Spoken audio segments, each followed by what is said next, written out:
Welcome back to another episode of Just My Baby Daddy podcast. It's your boy AJ, and today we're going to talk about a subject that was almost very close to home for me. Laws were different back in what 2001 than they are now, so I didn't have that same experience that our guest is going through, and because this is something that I wanted to talk about because I wonder what it was like had I actually been a teenage father, what it would have been like to actually try to raise a child. And with my guest here today, we got Mr. Damien Haywood, who's a father himself now, but he's also a product of a teenage father. And so I'd like to welcome to our guest, Mr. Haywood. Appreciate you, brother.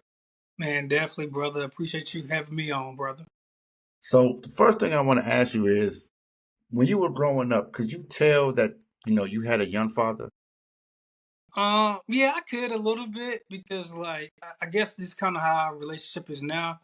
My father was always like my best friend growing up. Obviously, I know he was my dad, but he was a young father, so like any type of events that he would come to, he would always be like the youngest dad out of everybody. But you know, but like I didn't know until I got older that he had me at such a young age. But yeah, I definitely could tell because like he was just always the younger, he always just pretty much like a friend to me. So that's how we just like best friends right now. How old was he when he had you? So he was 17 when he had me and my mom was 16. So growing up like that, like so you never felt like, man, my other friends, I see their dads, their moms, like they look different than my mom, my dad, nothing. You just couldn't tell. Now I really couldn't tell, and one of the difference was like, unfortunately, like a lot of my homeboys, I ain't see their father in their lives. So like whenever my dad came around to any type of event, it was like, yo, that's Damien dad right there. Because like unfortunately, a lot of definitely like my basketball teammates and stuff, like they always looked up to me because my dad was just really cool. He outgoing talk. So like it was just a simple fact that he would always show up for me when most of the time it would just be a mother showing up for my friends. Right. So let me ask you, now you had a baby recently, right? But you Yes. had one in your 30s. Yes. Do you think him having you so young dictated you into your 30s to have your child? Definitely, definitely. When I got of age, like I would say probably about 15, 16. When we start to have those grown man conversation, obviously about sex, obviously about, dating and things of that nature. He always tried to keep it real with me. Like he didn't shy away from it. And one of the things he said, man, kids make you grow up real fast. He said, you know, when he was graduating high school, he would change diapers. You know what I mean? So that's one of the things that he did have an opportunity to go off to college, but unfortunately he had me as well. And that's one of the things I will give to my dad and my mom, because that's one of the things she kind of instilled in me. It was like, kids are definitely a blessing. It don't hinder your life.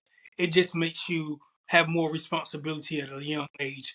And I definitely believe that's one of the reasons why I waited so to have a child. And that's one thing my mom always and my dad always instilled in me. Listen, live your life because once you have a child, it's not about you anymore. That child comes first. That's strange because I know when I was growing up, I was thinking, I don't want to be an old dad. I'm gonna make sure that, I'm gonna make sure I'm active. I don't want to be past 20. Now, I didn't have a kid at 25, and I'm glad I didn't. But I was thinking like I want to be a young dad. So you never really had those aspirations at all. Heck no. And to be honest, probably because kind of how I was brought up. Because like my dad and my mom was in high school when they had me. They were high school sweethearts. But I lived with my grandmother, which was my mom's mother, in a 3-bedroom house with 8 other people there. It was my mom, it was me, my grandmother, my grandma, my great grandma, and 4 of the kids.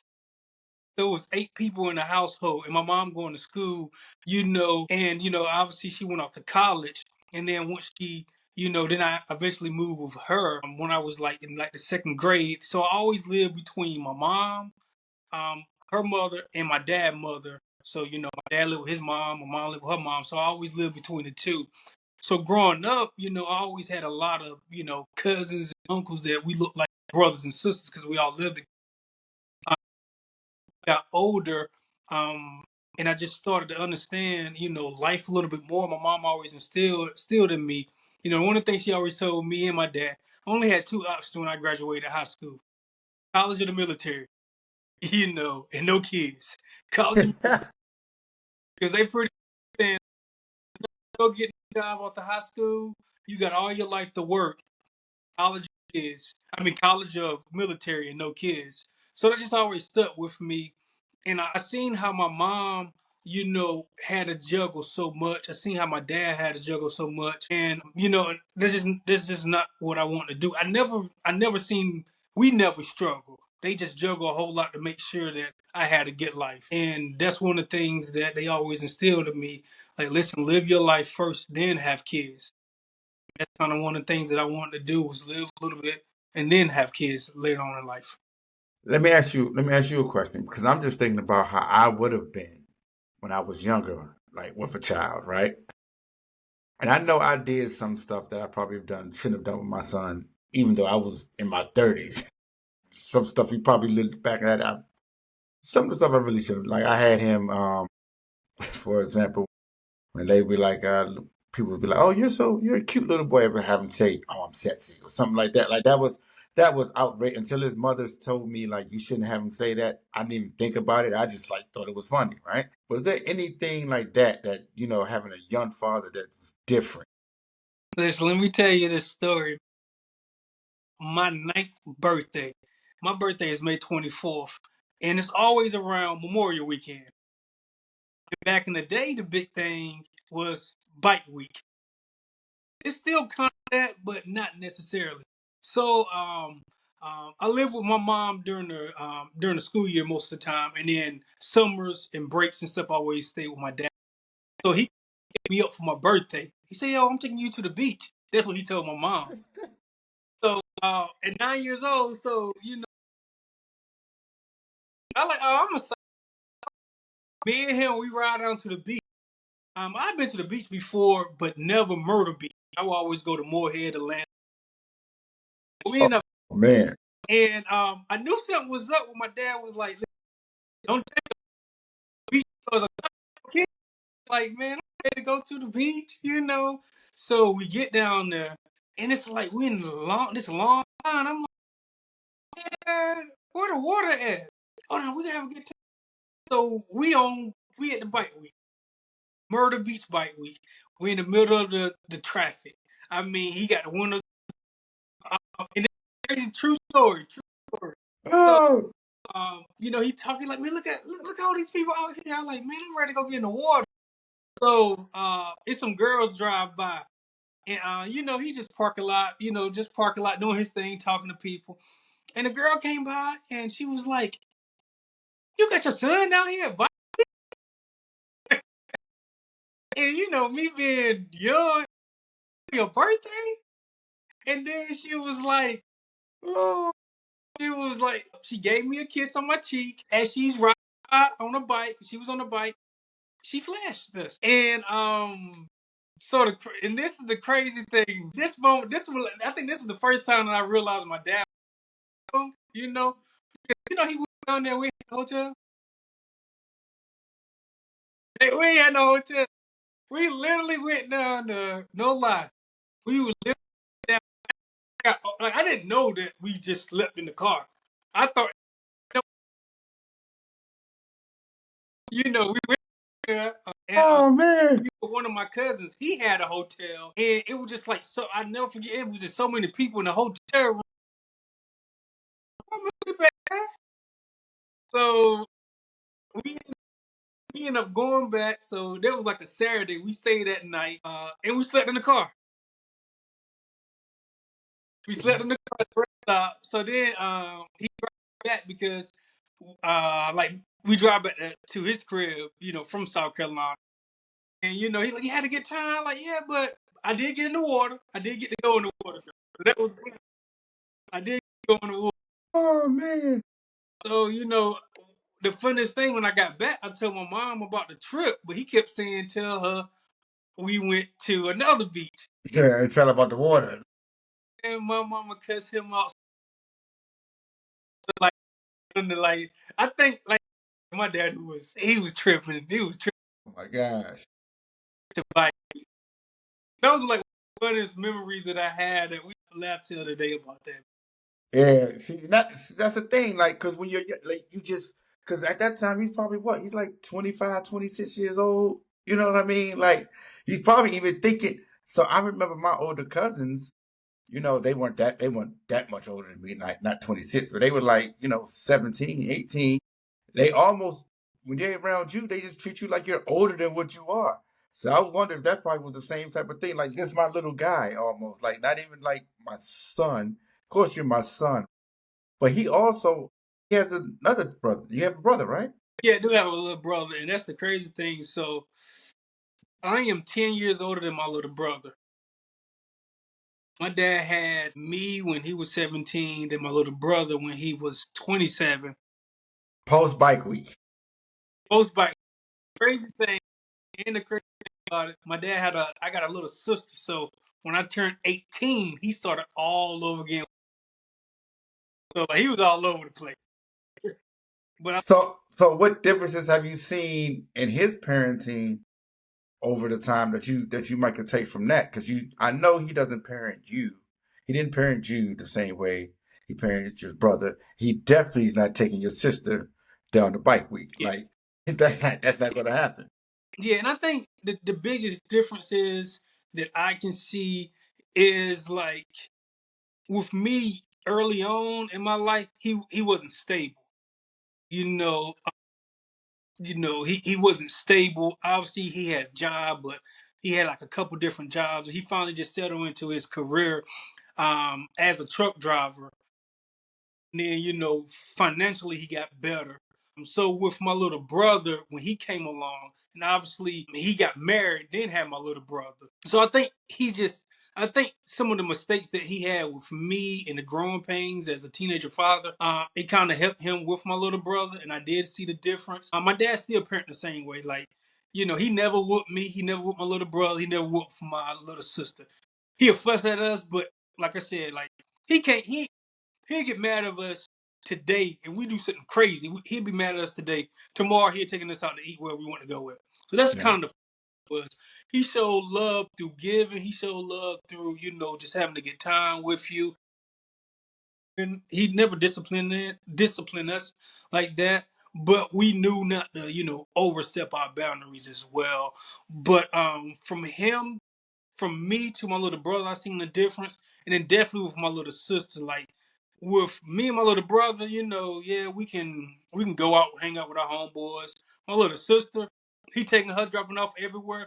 It's just like I guess like with a little girl, he's putting his arms around her a little bit more than what he did with us, and that's where older, as me being her little brother, I mean her big brother, I kind of tell her like, yo, my dad only a little, hard on you or, strict on you because you are female. It is a little difference in this world, but it's all the same love. Like I like to joke and say I'm his favorite. My little brother Tyler's his baby because they look just like each other, just like Tyler, real like my dad, dark skin, and my little sister is his most expensive child. So that's kind of like to joke about. I like his favorite. Tyler's the baby, and my little sister's the most expensive. Well, let me ask you this because I asked this to a lot of guests that we have, especially when you have a father that creates another family. Was there ever any point of resentment or any of that nature, like towards him or your siblings?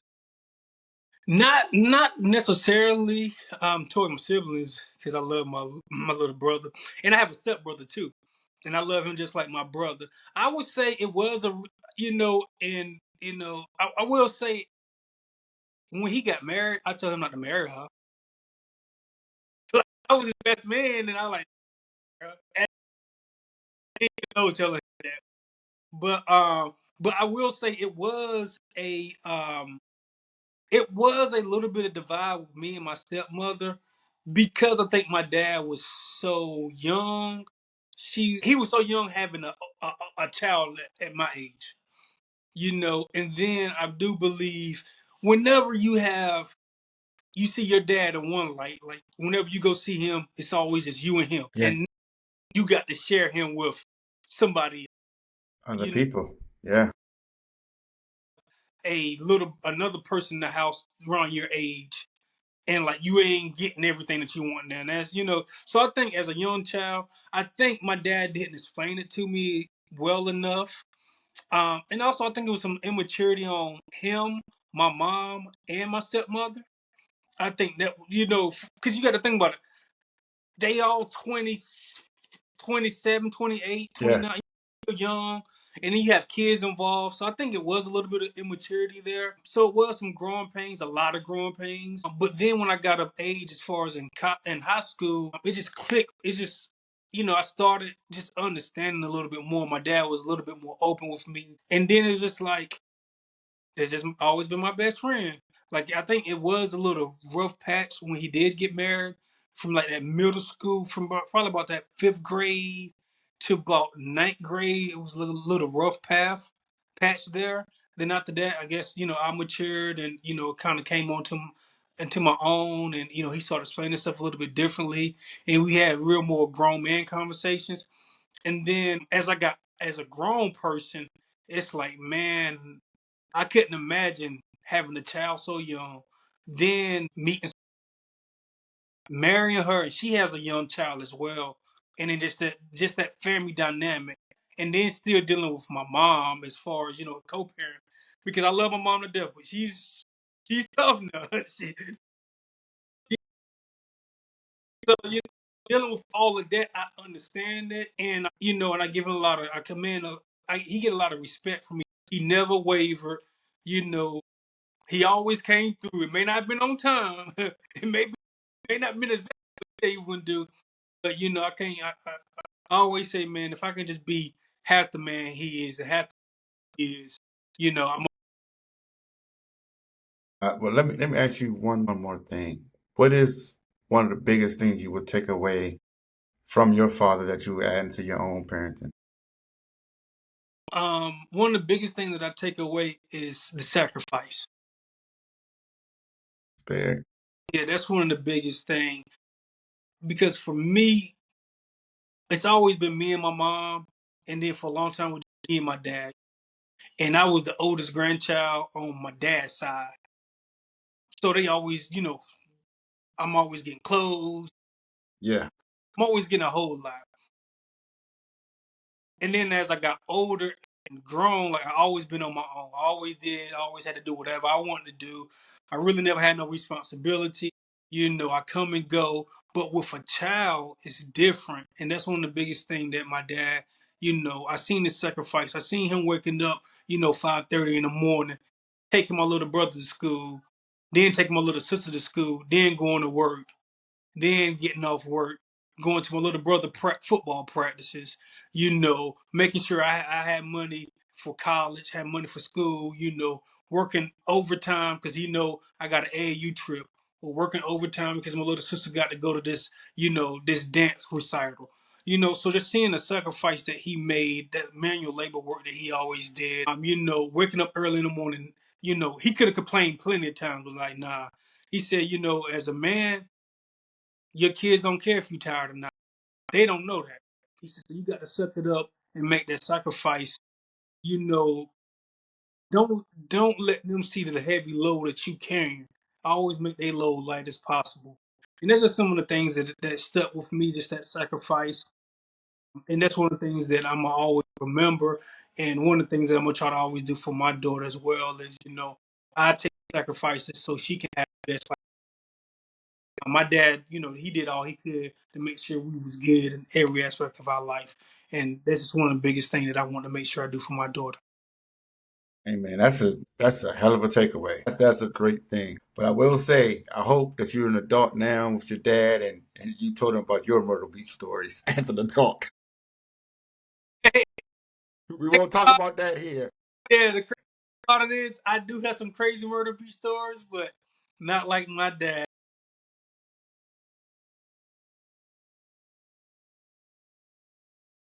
But I appreciate it, man, and we're gonna get you back on here to talk about more stuff, bro. I appreciate it. Man, I just appreciate you having me coming in, just talking about my experience, and just my upbringing with my dad. No problem. Episode of Just My Baby Daddy podcast. I know you liked what you saw. So what I need for you to do is go back and look at past episodes. Make sure you like, subscribe, and share our YouTube page, Just My Baby Daddy Podcast. And you can follow us on all social media at Just My Baby Daddy Pod.